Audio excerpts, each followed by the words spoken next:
¿Qué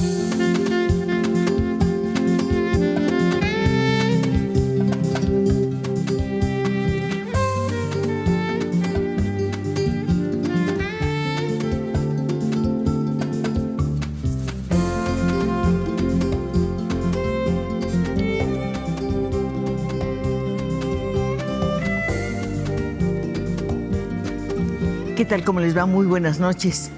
Bienvenidos a nuestro estudio de Canal 11, donde de verdad los estamos esperando. Ojalá que la lluvia de ayer no los haya afectado y no les haya impedido llegar aquí, a este estudio, hoy a través de nuestras líneas telefónicas. Recuerde que son vías, son caminos para comunicarse con nuestros invitados. Hoy tenemos uno muy especial. Nos va a acercar al mundo del cine, pero en un apartado, digamos, muy particular y fascinante, que es el documental de largometraje. Me estoy refiriendo a una pieza que acabo de ver y que se titula Quebranto. El título desde el principio me encantó. Yo no sabía de qué se trataba el documental, pero pregunté a personas que habían tenido oportunidad de verles. Unos me dijeron, mira, es una historia fascinante que cuenta la vida de una actriz transexual. Otros me dijeron, no, es la historia de una mamá que tuvo un hijo y el hijo a los 40 o 50 años decide convertirse en transexual. Entonces, realmente es la relación de dos personas. No, para nada. Es la historia de un niño actor buenísimo, famosísimo en los años 70, que de pronto cuando cumple 40 años decide que él no se llama Fernando, que quiere llamarse Coral. Sí, Quebranto es todo eso. Pero es también un documento conmovedor acerca de lo que es la lealtad, el amor más allá de cualquier circunstancia y, por supuesto, el precio que se paga por ejercer la libertad. Desde luego, me da mucho gusto pensar que ustedes van a participar en este programa para conversar con un cineasta extraordinario. Él dice que no busca ser director, es muy buen director. Que lo suyo es la producción, pues sí, en efecto, ha sido productor ejecutivo y productor nada más así. Y dice que la conducción le divierte, pero que en realidad lo suyo es producir. Pues después de esto, Roberto Fiesco, que es el invitado de esta noche, después de ver este largometraje, uno pensaría que nació con la dirección, pero desde el principio. Cristina, bueno, antes que nada, muchísimas gracias por esta invitación. Feliz de tenerlo. Es un honor, es como cumplir un sueño en realidad de muchos años y de verte en televisión y de pronto estar aquí, escuchar la música al inicio del programa. Digo, es un shock, la verdad. Moría de nervios, pero en cuanto empezaste a hablar, como que todo pasó. Entonces... No, la que está nerviosa soy yo porque quiero saber por qué un hombre que se dedicó durante tanto tiempo a hacer trabajos de ficción, de pronto dice, no, lo que yo quiero hacer es un reportaje. Pues yo creo que era una reacción justamente contra eso, no una reacción negativa. Me fascina producir, me ha fascinado producir ficción y he trabajado con directores que me encantan. Como Ripstein, por ejemplo. Como Ripstein, por ejemplo, que fue un verdadero privilegio producir su largometraje más reciente. Pero a la vez, justo cuando empecé con el documental, que fue en 2009, que empezamos a levantar las primeras imágenes, yo ese año justo produje 3 películas, hicimos un trabajo para la cantante Eugenia León, otros cortos para el IMCINE, una especie como de reportajes, y en ese momento dije, bueno, ¿por qué no empezar a contar esta historia? Una historia que yo ya conocía de años atrás y que llevaba dándole vueltas y vueltas hasta que un día dije, hay que contarla. Pero además es una historia completamente real y al ver el reportaje estaba yo pensando en una nota que apareció en el periódico hace como 10 días, donde dice Gay Tales, el gran escritor periodista, es mucho más fascinante hacer periodismo que hacer ficción por una razón, porque el periodismo te acerca a la realidad de una manera increíble. La ficción, pues es complicado, pero lo que te da la realidad es único. En algún momento pensé que podía ser una ficción. Cuando yo las conocí, sentía que eran dos Cuando personas. Cuando conociste a Lili, su mamá, y a Coral. Exactamente, cuando conocí a doña Lilia y a Coral, pensé que había una ficción ahí. De hecho, me planteé como la posibilidad de escribir un guión. A partir de eso, quería hacer una película más larga. Yo había dirigido cortos de ficción y de pronto dije, bueno, ¿por qué no? Hasta que de pronto descubrí que su propia historia, creo que la única manera de contarla era a través del documental, que eran personajes que probablemente la gente no creería que existían en la realidad, que si yo lo contaba a través de una ficción, iban a decir, esto no es posible, esto es no inexistente. Pasa. Exacto, y creo que el documental servía justamente para decir, claro que es posible. Aquí hay dos vidas fascinantes que han atravesado el mundo del espectáculo nacional, que han tomado decisiones importantísimas de vida y que, bueno, ahí está, como bien decías, esta comunicación y este amor entrañable entre ambas que era realmente la historia que quería contar, esta relación materno-filial, ¿no? Esta relación que puede tener una madre con su hijo, ahora hija, ¿no? Y cómo transforma eso todo su entorno familiar y todo lo que hay con ellas. Pues yo creo que nuestros amigos están deseosos de entrar aquí a nuestro estudio del Canal 11. Las flores están absolutamente divinas y el tema es fascinante porque tiene que ver con la transexualidad también. Hay que pensar que ese es el tema, en realidad el centro de esta historia. Una historia que tiene que ver con muchas personas que, insisto, pagan muy alto precio por ejercer su libertad. Tú decías que optaste en este caso por el documental, porque este te permite mayor reflexión que el cine, las películas, digamos. Exactamente, y también tiene otro ritmo y otra dimensión. El documental al final no es como una película de ficción donde uno tiene 5, 6, 7, 8 semanas para filmar y tiene un calendario enormemente apretado donde hay que filmar 5 o 7 secuencias diarias para poder cumplir con un plan. En el documental estuve prácticamente 3 o casi 4 años con ellas. Perdón que te interrumpa, Sí. esta es la primera escena de la película. Es absolutamente maravillosa la expresión de Coral. Es una actriz extraordinaria. Es la soledad, es el abandono, es ya no esperar absolutamente nada, meterte en un rinconcito, en un café de chinos donde hay budas, donde seguramente hay flamencos y... Donde venden tortas. Y donde venden tortas, eso es muy bonito. Pero además ella se sienta ahí a verlo todo, está sola, está en silencio. La forma en que se limpia los labios con la servilleta de papel es absolutamente maravillosa. Todo es soledad. Pero además se sienta ya sin coquetería, ¿no? Ya no espera conquistar a nadie. Es una mujer que sabe que sus mejores momentos ya se pasaron. Si no fuera feliz, no estuviera así. Me hubiera puesto. Y no le importa hubiera nada. hecho las tonterías que hice. Está ahí, esperando. Sí, soy feliz. El café de los solitarios.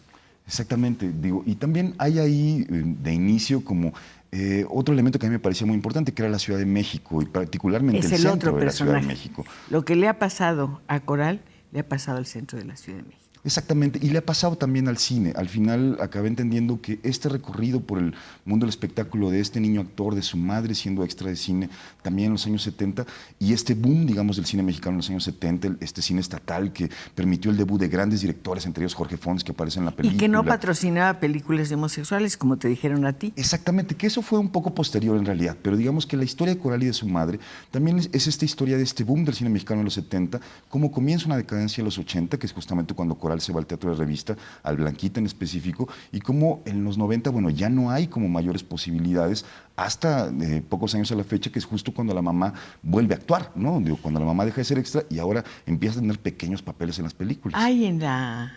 Todos los elementos son reales. ¿Cuánto hay de ficción? ¿Únicamente el lenguaje cinematográfico? Pues ese es un asunto muy interesante porque justo creo que hoy por hoy las fronteras entre la ficción y el documental son fronteras que están abriéndose en realidad, ¿no? Que no hay, digamos, yo detesto cualquier tipo de fundamentalismo y cualquier tipo de idea de, es que la ficción es esto y el documental es esto. Creo que justo la ficción ha robado muchos más elementos al documental y esta era de alguna manera como una especie de regreso y decir, hay que construir algunas escenas que permitan contar mucho mejor esta historia. Bueno, pudiste contarla porque recurres a elementos muy literarios. Por ejemplo, para que podamos saber quién es el niño actor, pones a Coral ya grande viéndose en una filmación y opinando acerca de su trabajo en la película Fe, Esperanza y Caridad. Más allá de lo que esté haciendo, creo que esa es la escena que estamos viendo, ella dice, yo me veía así, y no, entonces te entra la curiosidad. Y luego aparece Jorge Fons a contar quién era Pinolito, que por cierto, en alguna parte le dicen Pinolillo, sí, en varias partes, sí, indistintamente. Lo mencionaban de las dos maneras, exactamente.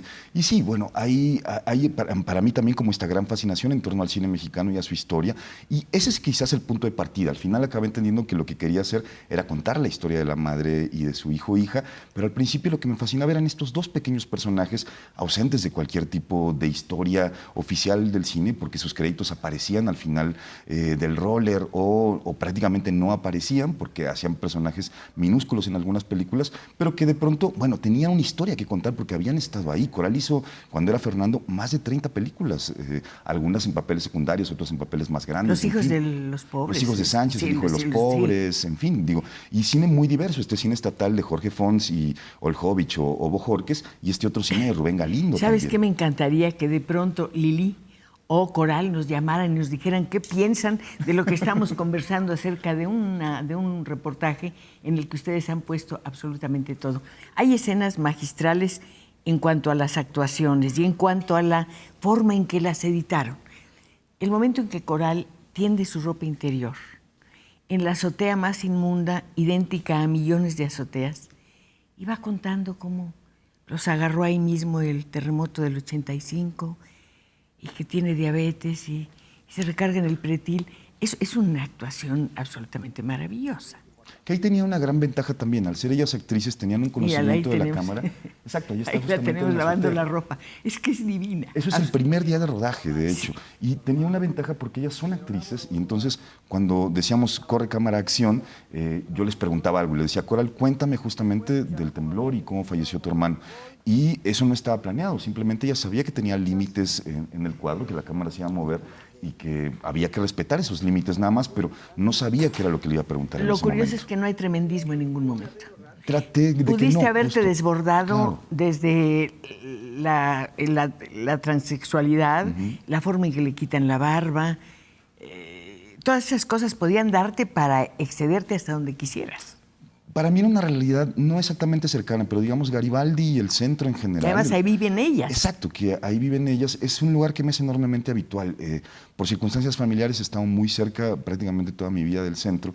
Y bueno, eso hacía que esta vecindad en donde ellas viven, este edificio un poco ruinoso, se pareciera mucho a una realidad que a mí me era muy próxima. Entonces, digamos que lo que yo intentaba era verlas a los ojos, no verlas además de ahí otra se manera. ve el letrero de un hotel. Exacto. Que se ve San cuando tú vas Martín. al centro. Siempre ves Claro. ese hotel. No sé, me fijé mucho porque las millones de veces que he ido a la calle Claro. de Donceles, siempre lo veo. Y dije, bueno, aquí estoy encontrando un punto, un lugar y una casa como tantas que he visto en mi trabajo como periodista. Es una casa real. Y hablando de periodismo, es muy curioso lo que sucede. Cuenta la realidad, sí, pero de pronto, en una historia totalmente tangible y comprobable, irrumpe la fantasía. Hay un elemento que no sabes de dónde llegó. Y yo sé de dónde van a llegar las voces que estamos esperando escuchar, de nuestras líneas telefónicas. Y esas voces le pertenecen a usted, que es muy importante en este programa. Vamos a ir a un corte y regresamos enseguida.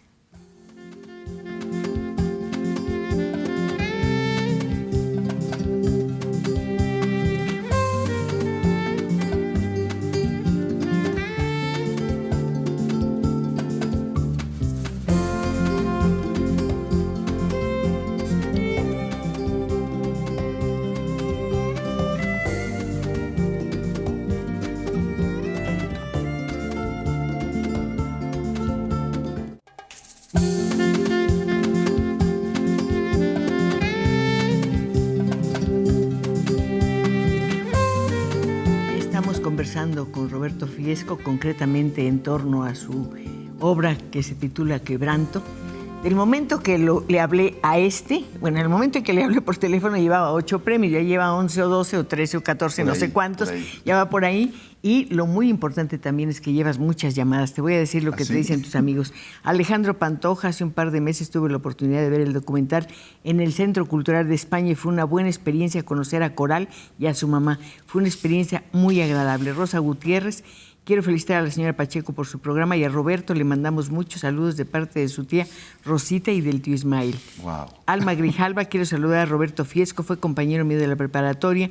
Todos los compañeros estamos orgullosos del premio y del trabajo que ha realizado y es una excelente persona y un gran amigo. Es una excelente persona, por supuesto que sí. Debo decirle que esta ópera prima fue muy elogiada, recibió un Ariel, de veras ha despertado toda clase de comentarios, de críticas y demás. Roberto, ¿por qué te tardaste tanto en hacer este trabajo? 9 años. Yo creo que no estaba preparado en algún sentido para hacerlo. Creo que necesitaba muchísima experiencia para poder acometer como un proyecto personal como este. Y creo que el aprendizaje fue muy útil, la verdad, ¿no? Digo, trabajar, como decíamos hace rato, con alguien como Ripstein, como Julián Hernández, como Aaron Fernández, como Iria Gómez, en fin, una serie de directores que aprecié muchísimo y de los cuales aprendí de cada uno, algunos más que otros, muchas cosas. Y creo que al momento de comenzar el documental, que fueron pues más o menos casi 4 o 5 años de trabajo, ¿sí? Más yo las conocí ellas en 2003 y realmente empecé a trabajar con ellas hasta 2009. Entonces fueron 6 años en los cuales yo les daba vueltas y vueltas hasta el momento en que dije, creo que es el momento de empezar. Tú dices, ellas hablan de cosas íntimas, de cosas de su vida sexual, de cosas de cualquier índole que yo jamás hubiera dicho. ¿Qué tan difícil fue para ti lograr que ellas lo dijeran, sabiendo que tú no lo hubieras dicho? Tanto Coral como doña Lilia fueron muy generosas en todo momento en el documental. Yo tenía mucho miedo justamente por eso, porque sentía que tal vez al final no estuvieran tan contentas. Creo que era difícil más bien, no era nada difícil el rodaje, pero era difícil quizás para ellas pensar qué cosa estábamos haciendo. ¿Qué cosa estamos haciendo? Y además en el momento de estar juntas decir, ¿digo esto o no lo digo? Nunca hubo en ellas como Eso ningún me tipo encanta. de censura. Eso Al me contrario, encanta. creo que ellas fueron, como digo, enormemente generosas como para contar muchísimas cosas. Y a mí también me parecía muy importante, sobre todo, hablar de la sexualidad de las personas. Me parece que es algo que nos completa, es algo que definitivamente hace que entendamos mucho más las cosas. Y en el caso de las personas transgénero, en los documentales o en algunas películas que he visto, siempre se va de esa parte. Mira, yo tengo que mencionar que están aquí en su casa. Es una de las escenas más prodigiosas. Las dos van a salir y se están maquillando. Y hablan del perro y la mamá le dice a la hija, mira, luego le estás pegando al perro porque no te obedece y demás, pero la forma en que la señora Lili se está poniendo el rímel, la cantidad de películas que han visto, que son de él, por supuesto, Sí, de sí, ella, de ambas. Coral, Ajá. pero además hay pósters, hay toda clase de propaganda, no hay un solo espacio vacío. Exacto. En esta película no hay ni vacío en la casa, ni silencio. En cambio, hay una escena que a mí me recordó a Fellini, no sé por qué pensé en La Estrada o... No tiene por qué ser. Sí, en el momento en que van caminando los dos por un lugar, y la mamá es muy pequeñita, Coral es muy alta, y van diciendo, mira, aquí había árboles, ¿te acuerdas? Cuando venías tú conmigo de chiquita, es una escena, pero totalmente felinesca, ¿no? Sí, en el canal, que ahora está entubado, Sí. era muy importante para mí ahí, porque más yo vivía en ese momento muy cerca de ese lugar. Yo vivía Es el por el Gran Metro Canal, Oceanía, ¿no? el Sí. canal que está justamente Sí. por el Metro Consulado. Entonces, yo pasaba por ahí, pasé por ahí años y años y me pareció un lugar fascinante, hasta que un día me contaron, nosotras vivíamos ahí, ¿no? Vivían a escasas cuadras. Ahí comienza realmente la historia de cómo Fernando comienza a imitar a Rafael y cómo inicia la carrera artística. Entonces, sentía que era un espacio precioso y verlas a ellas caminando ahí fue una intuición, como muchas cosas a lo largo del rodaje de esta película, de verlas caminar por ese lugar desolado. Verlas caminar en un lugar desolado donde privan las ausencias y la memoria, el recuerdo. Aquí había, pero ya no hay. Esto lo vimos alguna vez, pero ya no está. El camino es infinito, totalmente árido, y yo siento que la soledad y el abandono de esos dos personajes es terrible. Están atenidas una a la otra. Lo que no haga la madre por esa hija, no lo va a hacer nadie. Y también en el sentido contrario. Exactamente, es una relación enormemente simbiótica y eso es fascinante. Creo que ninguna existe sin la otra y a mí me conflictúa mucho pensar qué va a pasar cuando una de las dos falte. Sí, es simbiótica, pero se da en la libertad. Además, claro. La madre no impide que su hijo se convierta en Coral. Claro. Y en ningún momento se queja de eso. De lo que se queja es de que por haberse vuelto mujer, no tiene trabajo después de ser una gran actriz. Exactamente, digo, y eso es algo que también nos permite reflexionar justamente sobre las personas transgénero en México. Creo que les damos muy pocas oportunidades laborales. Creo que si no pensamos en ellas en el trabajo sexual o en la estética de belleza o en el show travesti, digamos, nadie iría con un dentista o con un abogado transgénero. Y eso me parece un poco terrible. No, y aparte ella dice, bueno, tengo que ir al metro, tengo que ir al doctor, tengo Claro. que hacer las cosas de todos los días y veo que me ven Claro. o me rechazan. Sí, hay una enorme valentía en salir a la calle y vivir un día a día así, a la luz del sol, y escuchar los cuchicheos y la molestia de la gente y la discriminación que todavía vivimos. Eso es terrible. Esta película es un duelo de actuaciones. Si la actuación de Coral interpretando a Lucha Villa, a quien tanto quiero y admiro, es prodigiosa, no es menos prodigiosa la actuación de Lili cantando un tango. Claro. Sí, bueno, ahí había que recapitular también en la historia de la madre. Creo que doña Lilia es, digamos, un personaje enormemente sabroso. Es encantadora. Muy vital, es encantadora total. Y creo que había que darle también como ese espacio.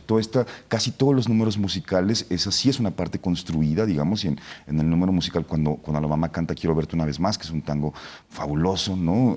Era también como una especie de reflexión sobre lo que ha sido su vida y lo que ha sido también su carrera dentro del cine. En tu carrera como cineasta es muy importante, en tus realizaciones de la música. Cuando no habla la guitarra, habla un clarinete. Exactamente, la verdad es que sí, en este caso decidimos recurrir prácticamente a pura música pregrabada y bueno, en Quebranto hay Pérez Prado, Pedro Vargas, Rafael, por Todo supuesto. lo que hay en la memoria José del Alfredo barrio, Jiménez, exactamente. en nuestra memoria. Exactamente. Eso es muy bello. Exactamente, hay mucha nostalgia en realidad y hay una nostalgia también para ellas de estos tiempos idos, seguramente mucho más gloriosos, pero a la vez también eso les permite seguir viviendo este día. Pero a día. no se sienten despojadas, viven a plenitud su vida y eso es lo maravilloso. Exactamente, con la esperanza Son de que felices. quizás, de que un día a lo mejor va a llegar ese estelar que han ansiado siempre en 40 años de carrera artística. Sí, pero el final de la película donde Coral dice, bueno, ella se va a morir, yo también, quién sabe cuándo, si es así, pues es así. Claro. No hay defensa, ¿no? Ahí está lo que tiene que pasar y aquí lo que tiene que pasar es la presencia de usted, la voz de usted. Celia Cuspinera, quiero mandar una felicitación a la señora Cristina. Tengo 102 años y siempre Wow. la veo. Señora, hace poco me encontré a su hija y me dijo que usted era seguramente mi amiga más longeva. Considéreme su amiga. Me siento orgullosa de pensar que usted está viendo este programa. Ojalá que vea el documental, le va a gustar mucho. Y aquí guardo su llamada para llamarla por teléfono. Carlos Caram, hablo para felicitar a Cristina Pacheco por haber invitado a este gran productor y director de cine. También me gustaría que pudieran pasar escenas donde está bailando Coral con dos de sus compañeros con un mambo de Pérez, pero además es un personaje entrañable. ¿Saben de qué vive Coral? De dar clases de baile a niños que se están preparando para los 15 años. Es una escena, yo he hecho esos reportajes de los 15 años y es maravillosa, cuando les dice cómo dar el brinco. Cómo cargarlas. Qué difícil, ¿no? Es difícil, pero Sí. además ellas han hecho algo increíble, han actuado su personaje, sin defensa, no tienen corazas, tienen el corazón abierto.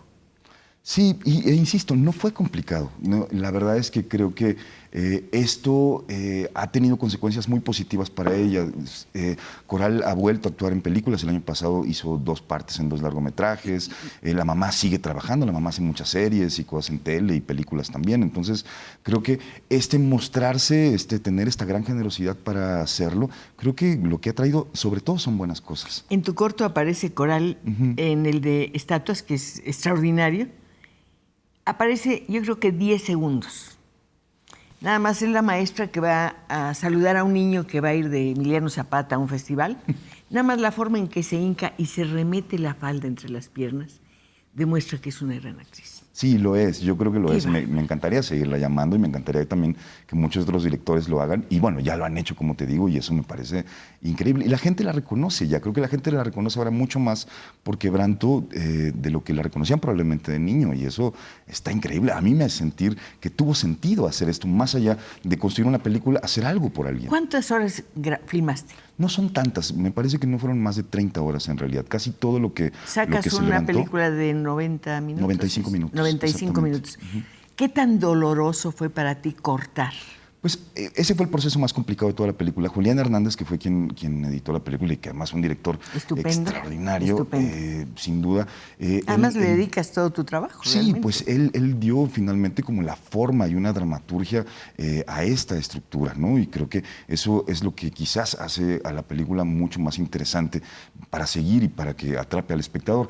Y creo que este momento del montaje fue sin duda el más difícil, el empezar a bajar tiempo y tal, y sacar secuencias que, bueno, a mí me divertían muchísimo. Había otra parte donde Coral daba clases de inglés, de hecho, se mantenía también de dar clases de inglés, y yo creía que era una secuencia fantástica, pero que no cabía en ningún lado, o el momento en que ellas iban a la iglesia, o el testimonio de la hermana de Coral, la hija de doña Lilia, que es una hija mayor, que también hablaba justamente de su relación con ella como Fernando y lo que pensaba de ella como Coral, y Rubén Galindo, que también es un director importante de los 70, que tampoco acabó en el montaje final. Pero esas voces externas, esas voces que llegan son como un coro que nos está guiando en la escena, ¿no? Y lo digo, entre otras cosas, por la presencia de Fons, Claro. que me pareció realmente encantador. Que no ha visto la película, además, lo cual me da mucha Pues debe tristeza. verse actuando. Sí, es fantástico. Y debe verse diciendo cómo conoció a Pinolito y cómo Pinolito llegó muchos años después a decirle, bueno, hay una persona que lo está esperando y que se llama Coral y que quiere visitarlo y si puede pasar a verlo. Entonces es realmente una serie de elementos con los que estás jugando.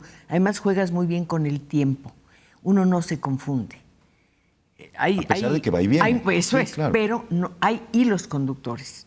Y otra cosa que te agradezco es que el sonido es excelente. Muchas gracias. ¿Es directa la filmación? ¿Cómo lo hicieron la Sí, grabación? en realidad el sonido es el sonido directo, digo, que se grabó durante la película. Y bueno, creo que mucho de la guía conductual sonora tiene que ver sin duda con la música que ya platicamos, ¿no? Digo, creo que estas referencias musicales, estas apariciones musicales que están permanentemente invadiendo la vida de los personajes o que están explicándonos de alguna manera su vida, creo que enriquecen mucho el camino de la estructura. Y ahí hay misma una de ciudad Quebranto. agonizante, desmoronándose, pero con muy buena memoria musical.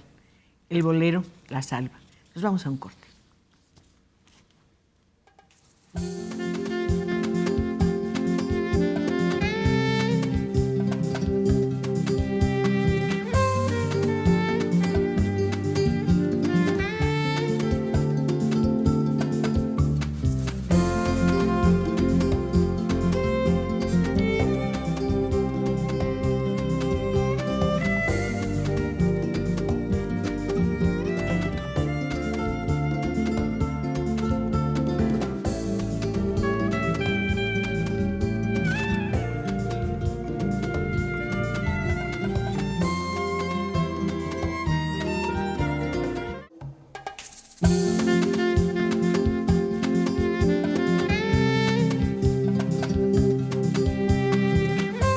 Estamos conversando con Roberto Fiesco acerca de su ópera prima Quebranto. Hay muchas opiniones. Alicia Carballo dice, para felicitar al director del documental, ya lo vi, me pareció fascinante. Y a la señora Pacheco le pregunto, ¿cuándo invita a las protagonistas del documental? Muy pronto lo voy a hacer. No lo hice en este día por una razón. Cuando uno toma demasiados invitados en un tema que es complejo, se pierde. La visión de Roberto tiene que ser completamente distinta a la que tienen ellas por una razón, porque ellas han dado su vida así totalmente. Roberto la concentró, la armó, hizo lo que hace un escritor, hizo coherente el mundo. Eso suena increíble. ¿Sí? Ojalá que haya resultado así. No, es que así es, porque la realidad es caótica. Claro. Y un escritor lo que hace es que la pone en orden. Y más eso es con una vida fantástico. tan complicada Sí, como la de ellas. Eso es. Maricruz Punaro, le mando una felicitación a la señora Pacheco por su programa y me gustaría saber dónde podemos ver el documental. Pues muy pronto va a salir un DVD, seguramente el próximo mes. Y bueno, la televisión pública, que no sé si puedo decir el canal. Sí, claro. El canal 22 la Claro. acaba de comprar, la pasó justamente esta semana por primera vez y en los próximos 2 años, bueno, estará apareciendo Roberto, por una televisión. pregunta. ¿Te gusta el formato DVD para tu película? Sí, por supuesto. Me gusta, creo que cualquier tipo de formato donde la gente pueda acercarse. ¿No merece la justamente a verla. pantalla? Me encantaría que la gente la viera en la gran pantalla y bueno, mucha gente lo hizo afortunadamente cuando la película se estrenó, pero sin duda que creo que hoy por hoy cualquier plataforma digital que la gente tenga acceso, es decir, la película no llegó a Aguascalientes, ni llegó a Colima, ni llegó a muchos lugares donde quizás solamente la televisión la va a llevar, ¿no? Entonces, esos miles de espectadores que tuvimos el lunes pasado no los tuvimos durante la exhibición en cines, entonces que llegue, eso es lo importante. Silvia Ramos, saludar a la señora Pacheco y a su invitado. Es un deleite todos los viernes ver el programa y muchas felicidades por el invitado. Doña Silvia, muchas gracias de verdad por sus palabras, pero sobre todo por su compañía. Horacio Guerrero saluda a la señora Cristina Pacheco y felicitaciones a Roberto Fiesco, sobre todo por preservar sus sueños en una sociedad que sigue siendo muy pacata. Pecata, ¿será? Pacata. Pacata. Sí, pacata, muy Sí, muy mezquina en cierta sí, forma, sí. ¿no? Muy prejuiciosa. ¿Para quién es este documental, Roberto? Ay, qué pregunta más complicada. Yo creo que en principio era una idea de contar como una historia que a mí me interesaba muchísimo y que hablaba de cosas que me importaban particularmente en un país donde socialmente hay una enorme homofobia, donde hay una enorme represión para determinado tipo de temáticas, ¿no? Creo que eso era como tratar de hablar de una serie de personajes que poco se tratan en el cine nacional, ¿no?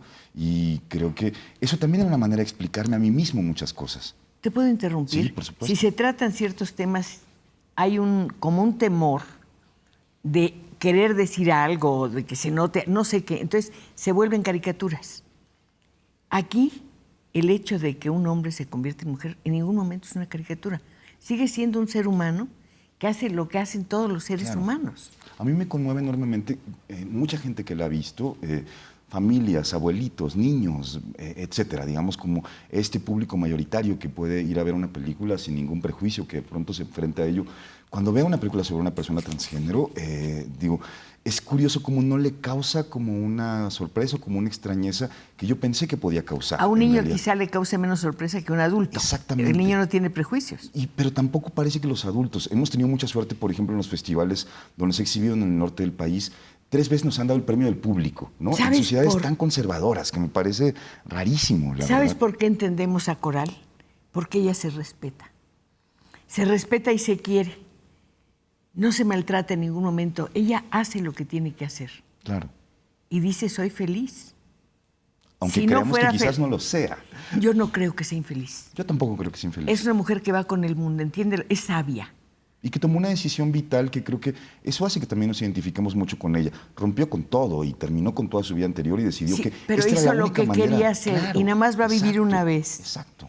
Y no hay más chance que una sola vez. Tuvo el valor. Tuvo el valor y pagó el precio después. Y no se amarga. No. No sufre. No, fue fantástico, por ejemplo, ahora viajar con ella a Argentina, que estuvimos allá hace un par de semanas en un festival. Y la verdad es que lo bien que se la pasa, la vitalidad que tiene, lo bien que se relaciona con todo el mundo, lo mucho que la gente la quiere inmediatamente. Sí, no se avergüenza. No, en absoluto. Y eso es muy limpio, Claro. y por eso te atrae tanto, ¿no? José Sandoval, quiero felicitar al cineasta Roberto Fiesco. Quebranto es un magnífico documental. Gloria Villafaña, le mando un saludo a la señora Pacheco y le felicito por su programa del día de hoy.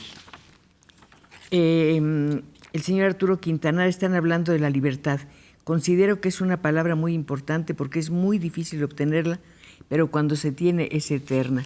Y felicidades a Cristina Pacheco, es un gran ícono. No, señor, soy su amiga, soy una persona que está agradecida porque usted llega aquí y me acompaña a esta experiencia de todos los viernes, que es una conversación, yo tomo como una lección en todos los sentidos, una lección de vida, y en este caso tú me la has dado porque necesitas ser muy valiente para hacer este documental. Pero yo estoy de acuerdo con él, la verdad. Sí, eres no, un ícono. más Sí, te vale. Claro.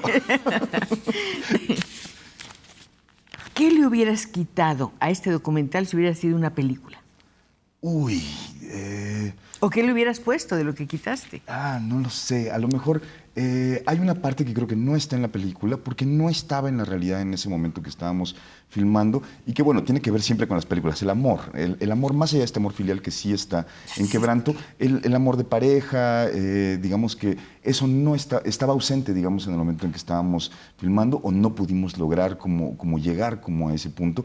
Y bueno, para cualquier largometraje siempre el amor es importante, para cualquier historia. Para cualquier vida. No se puede vivir sin amor, punto. No hay historia de vida. Claro, y quizás eso en un largometraje de ficción tendría que estar, ¿no? Sin duda que tendría que estar. Y a lo mejor todo este paso por el cine pues no hubiera sido tan rico como lo es en el mundo del documental. El amor y la muerte. Sí, eso me generaba mucho conflicto. Doña Lilia estuvo muy enferma en un momento en que dejamos de trabajar con ellas. Durante estos 4 años ella tiene POC, entonces hubo un momento en que nosotros por otras cosas no estábamos filmando con ellas y ella se enfermó muy gravemente y yo temía muchísimo que algo le fuera a pasar, ¿no? Porque también en el documental, o por lo menos en mi caso, que era un primerizo, no tenía muy claro en qué punto se acaba, en qué punto decides la película ya se terminó y aquí termina el rodaje y ya tengo un final, ¿no? Eso no lo descubrí sino hasta que prácticamente filmamos las últimas secuencias y ahí dije, creo que hay un final. Bueno, pero aparece la muerte como una posibilidad y como un relato. Claro. Coral dice, bueno, esto puede pasar. Claro. ¿Y entonces qué va a hacer de mí? Pues a lo mejor también me muero. Claro. Y no a lo mejor, es que también. Pero ojalá que no pase. No Pero sé, no va a pasar es difícil nunca. Son dos pensar. seres tan vitales y no saben cuánto les agradezco la lección que nos han dado en este documental que me parece magnífico. Además, yo las oí una madrugada, soy de las desveladas que oyen toda la noche el radio, y me encantaron. Me encantó cómo hablaba Lili de ella misma, de Coral, del viaje a Buenos Aires que iban a hacer. Uh-huh. Entonces pensé, son 2 mujeres que han comprometido su vida en su trabajo.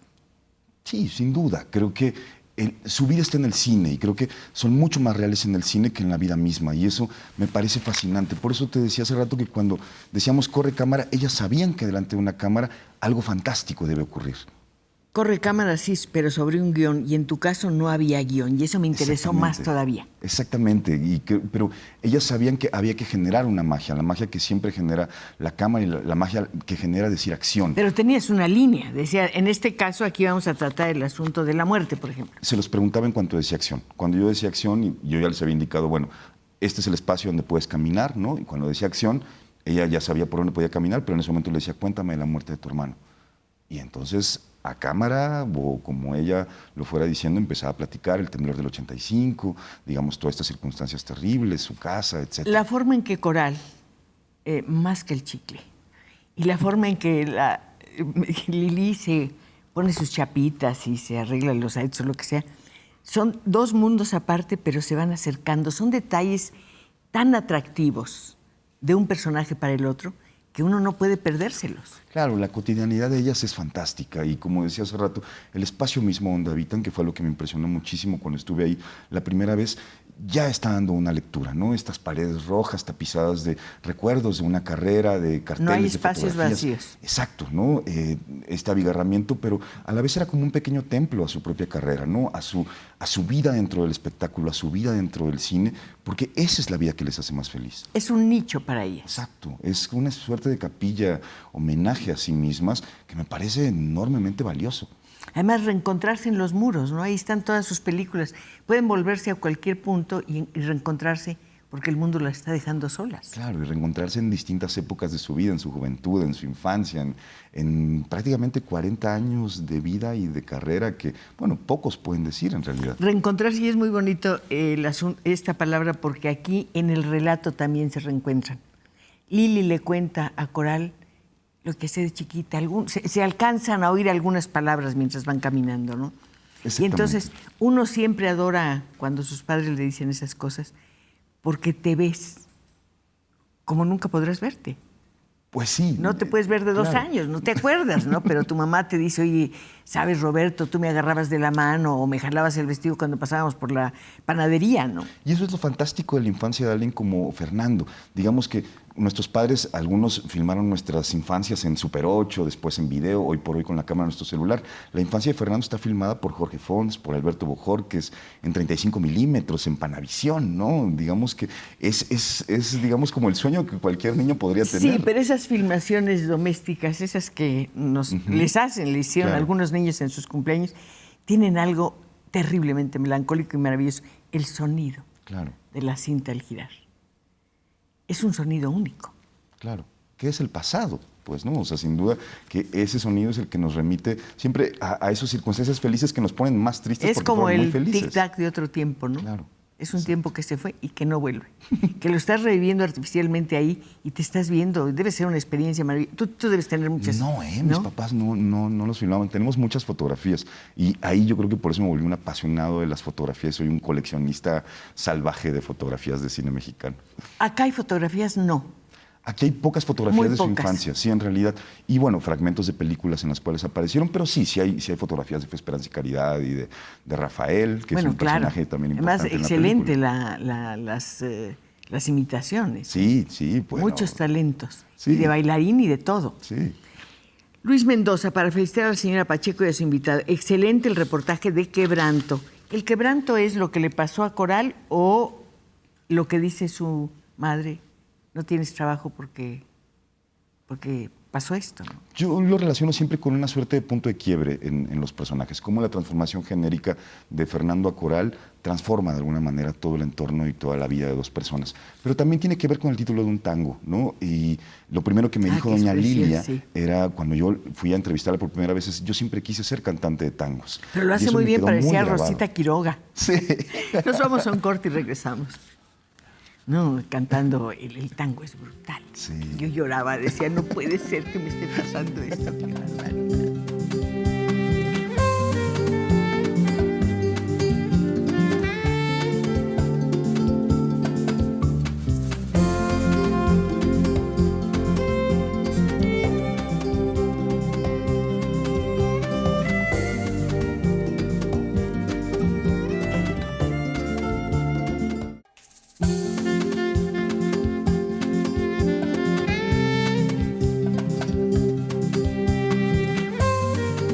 me van a decir que soy muy chismosa, pero es que en el corte yo estaba diciendo a Roberto cuando le enseñé las llamadas, decía, qué fantástico lo de las llamadas. Entonces estoy pensando que todavía nos quedan unos minutitos para que usted lo llame, le diga qué le parece su trabajo y que me diga si ha visto un corto de él que se llama Estatuas. Es uno de los textos literarios y cinematográficos y un texto sobre la ciudad, nuevamente la ciudad, que a mí me parece absolutamente maravilloso. Si lo ha visto, dígaselo para que se vaya muy contento. Violeta Celis felicita a Roberto Fiesco por su documental.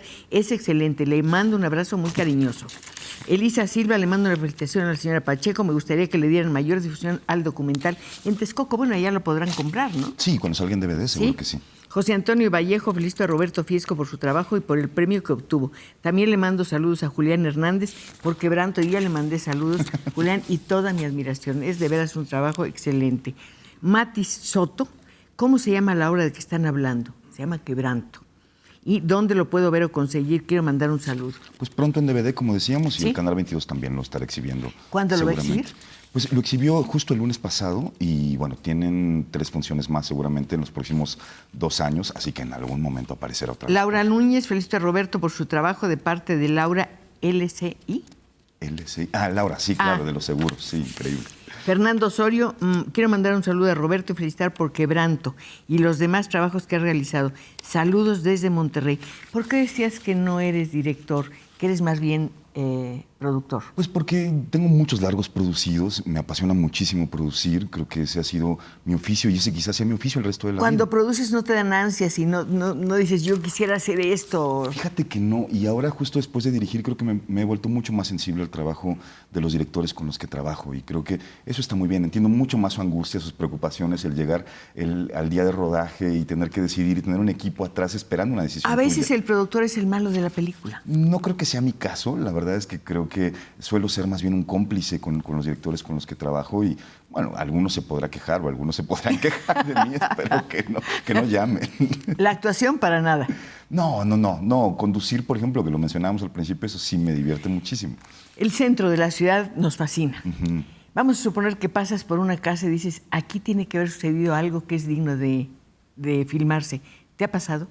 Pues sí, sobre todo en el centro, porque, bueno, en el centro vivía mi familia, mis abuelos llegaron a vivir en los 40, en la calle de Donceles. Oye, Tú lo sabes bien. ¡Qué maravilla! No, y quiero contar eso porque me parece fantástico. Para mí, decir que esto era un sueño, como lo dije al principio, tenía que ver justamente con que hace más o menos 30 años, Cristina entrevistó a mi abuelo, a Calixto Fiesco, y le hizo un par de programas de Aquí nos tocó vivir. Pero es que no sabes por qué. Otra vez es como, unos primos me lo dijeron hoy en la mañana, es como cerrar de alguna manera un círculo. Yo iba a hacer Fiesco está otra contigo. cosa, ¿Qué ibas a pero hacer? vi la casa y dije, yo tengo que entrar a esa casa. Entonces toqué y me dijeron, estás loca, nadie te va a abrir. Entonces salió un hombre, debe haber tenido entonces 80 años, extraordinariamente bien parecido, indígena, guapísimo de verdad. Le dije, señor, ¿me deja entrar? Y dijo, ¿por qué? Le digo, porque me parece que es una casa primorosa. Y me contó la historia de la casa, que es muy bonita, muy bonita. No sé si debo contarla. Cuéntalo, sí, por supuesto. Y me decía, mire, yo era lechero de la familia. Esta casa tenía un lugar con vacas, un establo y demás. Entonces un día los dueños de la casa me dijeron, Calixto, ahorita venimos, vamos a París, te encargamos la casa. Y le digo, don Calixto, ¿desde cuándo? Y dice, no, pues hace muchos años. Pero el problema no es haberme quedado, sino que ellos no han vuelto y yo no me puedo morir porque me encargaron la casa. Entonces me parece, quedé fascinada con él, tanto que no podía separarme. Ahora cada vez que voy por esa calle, me vuelvo y pienso que veo a don Calixto, como nos vimos los dos alguna vez en la azotea, mirando la calle. Y él me contaba historias.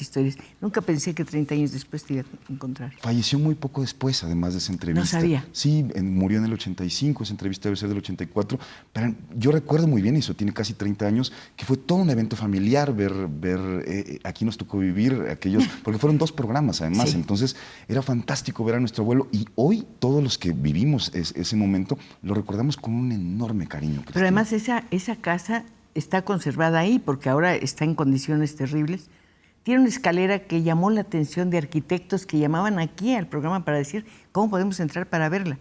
Y luego tenía un vitral de Tiffany's. Un vitral de Tiffany's que desapareció. Sí, lamentablemente. Bueno, la casa se fue derruyendo con el tiempo y bueno, Mi abuelo afortunadamente no vivió el temblor, falleció justo un par de meses antes del temblor. No pasó gran cosa en ese momento con la casa, pero bueno, han pasado 30 años desde entonces y ha sido... Qué bueno que no me quito la edad.